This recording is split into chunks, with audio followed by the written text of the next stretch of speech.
Hi there, it's Olga. Today I'll be sharing a coffee-themed gift wrapping idea. I'm going to start with making a nice large tag. I'm going to use some Nina Desert Storm cardstock, a sheet of paper from Life in the Country pad by Maya Design, and a stitched tunnel tags die set by Poppy Stamps.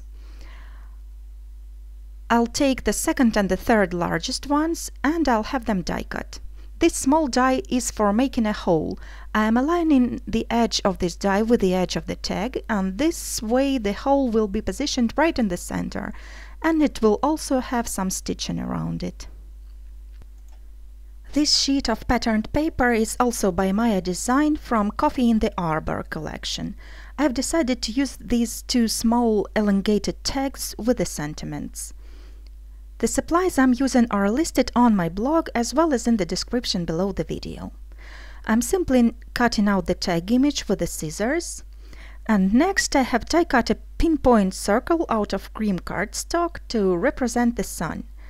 I'm finding the best placement for the circle and the sentiment tag, and then I'm going to use this mini stencil by Memory Box. I'm applying frayed burlap distress ink onto the patterned paper to create sunburst effect.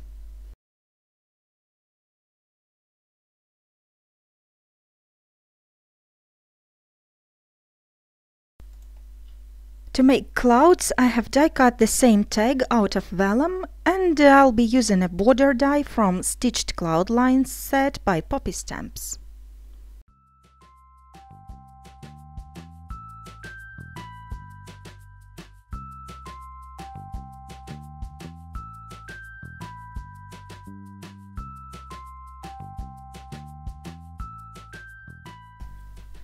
Now I'm going to adhere the sun and the clouds to the tag.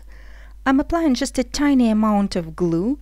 This way it will not be visible through the vellum. The bottle is filled with the Ranger Multimedia Matte.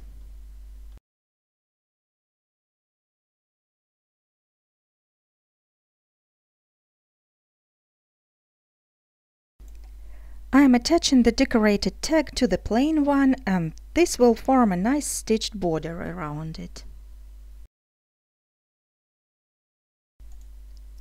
To attach a sentiment tag, I'm applying a piece of mounting tape in the center and also applying some liquid glue at the edges.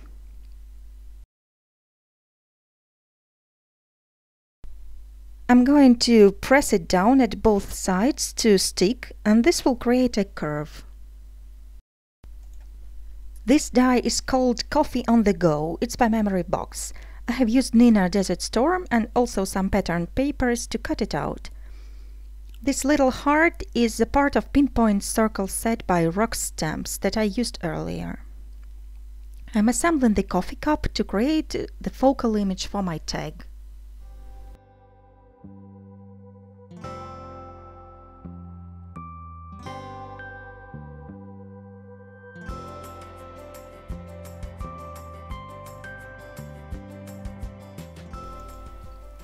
I am attaching the assembled cup to the tag,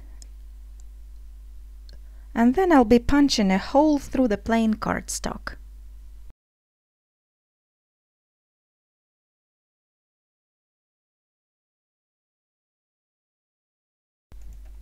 The last touch is sticking down some sequins.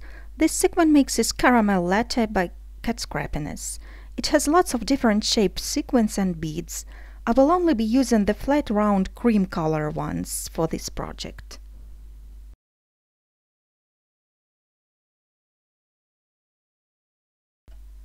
At this point I have decided to add another layer to my tag.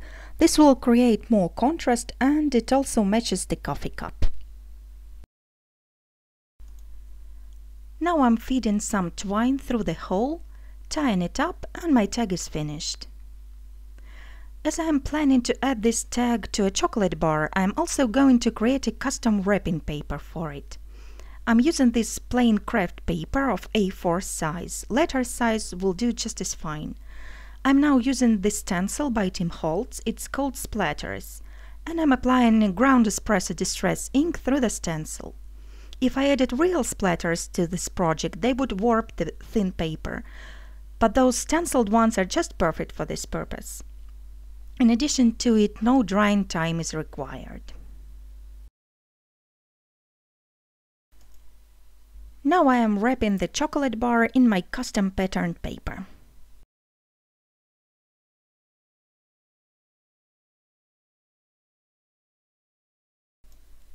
I'm using double-sided adhesive to seal up the wrapping. I like it better than just using pieces of clear tape, because this one is invisible.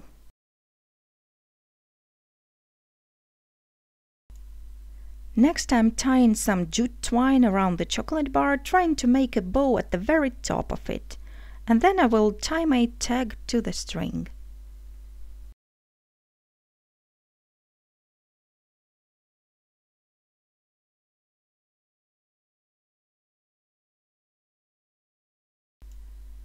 Now I'll show you how I made a gift packaging for a couple of those coffee bags. To start with, I'm trimming a sheet of craft cardstock to 7 by 7 inches.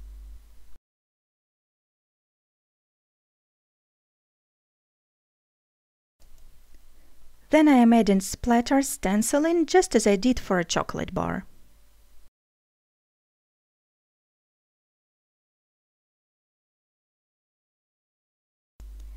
I'm using Gift Box Sponge Board by We Are Memory Keepers to create a box template. You can see the size of the finished box as well as all the guidelines in the screen. This sponge board is one of my favorite tools ever. I just keep using it on and on for so many different projects.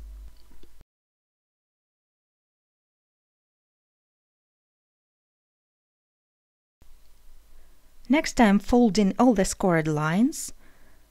And then I'll be placing my coffee bags inside and interlocking the top flaps of the box.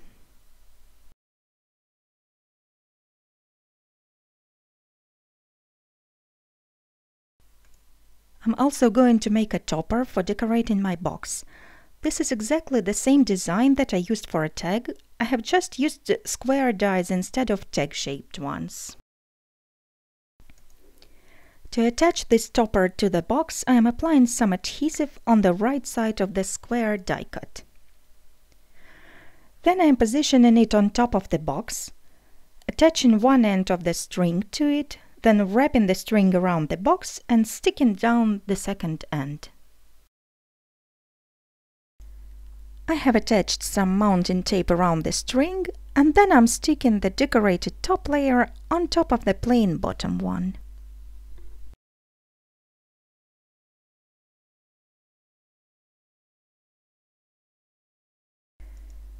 Now I can simply slip this topper onto the box.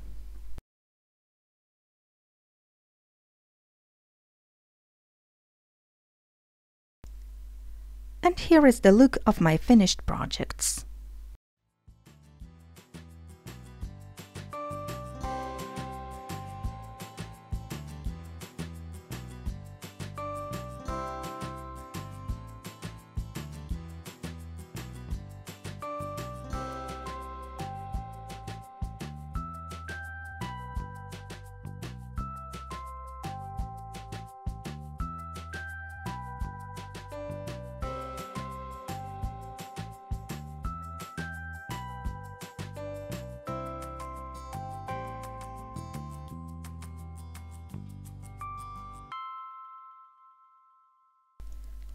Thank you for watching this tutorial. If you are looking for more inspiration, here is a couple of projects that you might like. Have a wonderful day, happy crafting, and enjoy your coffee!